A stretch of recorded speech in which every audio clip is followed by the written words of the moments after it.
Derrick over here, Rohan Agni, Sports Illustrated. Ime mentioned in the fourth quarter, you guys started switching more often, pre-switching. Uh, do you do you like enjoy a particular defensive coverage more than another? What's it like for you when you guys are switching those matchups, and why do you think it works so well on the court? Yeah, I mean, it's been fun ever since I've been here. Just all the defensive coverage that we do, the way we can mix and match and make changes throughout the game, and just having everybody out there that can guard multiple positions. So it's a lot of fun, and that's what we hold our hat on. Second row on the right. John Corrales, Boston Sports Journal. For both of you, you guys have had games throughout these playoffs where the struggles kind of continue throughout the game. Today in the fourth quarter, you're able to turn things around, make that big run when you were down. How do you do that? Game one of the finals, first time in the finals. How do you find that within you to get that turnaround? Um, you just believe in what you've been doing all year. You know that it hasn't been our first time being down in that position, nor in this game, let alone all season. We came in with a game plan, and for us, it was just to stick with it, you know, and believe in ourselves. So we kept doing that, and as you see, everybody started to catch fire, get hot, and things start to go our way. We'll go to the middle, second row. Adam. Adam Himmelsbach, Boston Globe. Derrick, especially at the start, they were really playing off of you at the three-point line, gave you some open ones. Then you hit a couple. What does it do for you? How do you stay focused almost when a team is playing you like that? And then when you get on a roll, forcing them to change, forcing them to adjust, what does it kind of do elsewhere too? I mean, I kind of figured they would guard me like that going into the series. I mean, they guarded me like that last time we played them. So, I mean, I missed my first two, but they felt great. So I just stayed confident. I mean, teammates and coach staff always tell me to stay confident. So it's good to see that I want to go down. Just got to roll from there. Fourth row, third seat. Derrick, for you, how would you describe that fourth quarter? I mean, holding the Warriors to 13 points while you guys scored 40. And then for both of you, what was it like being on this stage, stepping up in this game one of the finals tonight? Yeah, I mean, they got off in that third quarter, and we had to come together and slow them down. I mean, we changed defense up a little bit, made them work, and then got the stops and got out and run. So it was a lot of fun, and we got to watch film, learn from the mistakes we made, and get better for game two. Second row, first seat. For somebody like Al Horford, who obviously waited 15 years to get to his first finals and then had the type of performance he had tonight, just what did it feel like for you guys to see him explode like that? Like, how happy were you for him? I mean, we were ecstatic for him.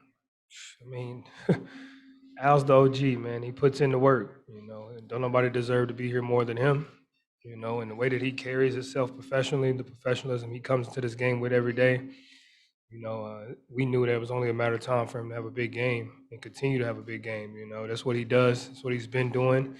And, you know, he's been that catalyst for us this whole year. Fourth row in the middle, Candace. Candace Buckner, Washington Post. Question for both guys. A lot has been made about Celtics having a lack of experience coming in here. So for game one, what were you able to do to kind of stay with a routine, especially with it being an early start at 6 p.m.? I mean, we've had early games. I feel like this whole postseason, so we weren't really too worried about that. But I mean, there are a lot of guys that played a lot of big basketball throughout their career. Might not be the finals, but I mean, the thing about this group is we love the hoop, so we're ready to go. Fourth row on the left side. Matt Votor, Mass Live. Marcus, in the Miami series, you guys had some games where you played really well, and then the next game weren't the same. How do you carry this over and keep yourselves from letting up to try to keep this going? We just got to go watch the film. You know, we got to focus on the things we did right. You know, we can't get too high and we can't get too low. You know, tonight was one of those games where we can't get too high. We played very well, you know, but we're going to match that energy the next game, and we understand that. And, you know, we all know this game is a game of runs. You know, you don't go into the game planning to play bad. Things happen, and, you know, you just got to find a way, and sometimes it doesn't work that way. Sixth row on the right. Jared Weiss, The Athletic. For both of you, JT, they took him out a lot of what he was trying to find scoring wise, and he was just moving the ball as much as possible. What conversations throughout the game were you having with him to try to allow him to find you guys open? And Marcus, especially you, what did you find with that pick and pop action when they were blitzing him late? All year, leading up to this, we've been kind of grooming and preparing Jason for these moments where teams are gonna, key in on you so much that they try to take you out the game, and you have to be able to, to make plays and affect the game in different ways. Tonight he had 13 assists, and we've preached that all year. So he's had a lot of practice at it, and for us it's just to make sure he stays confident and know that even though they're doing a good job on you, you still who you are, and we got your back. That's what we're here for, to help you when times get like that, to open things up for you to get going. And the pick and pop, just being able to make reads. Jason does a really good job of setting the screen, and we're good at making the reads. We're basketball players, and we take what the defense gives us. Gary Washburn on the left. Gary Washburn, Boston Globe. For both you guys, so much was said about the lack of fourth quarter execution in Game 7 against Miami, or letting them come back. What does it say about you guys to come back and take this game in the fourth quarter? And especially, Marcus, you were 0 for 5 from 3, but you don't hesitate. You took 2 threes, you hit them both in the fourth quarter. I mean, what does that say about the resiliency of the team and then you guys personally? It just says what we've been doing all year. We've been counted out all year, rightfully so. We've had moments, but we continue to fight, and that's who we are. I think over the last couple months, that's who we've been, or that's our identity. I think it's stuck with us for a reason.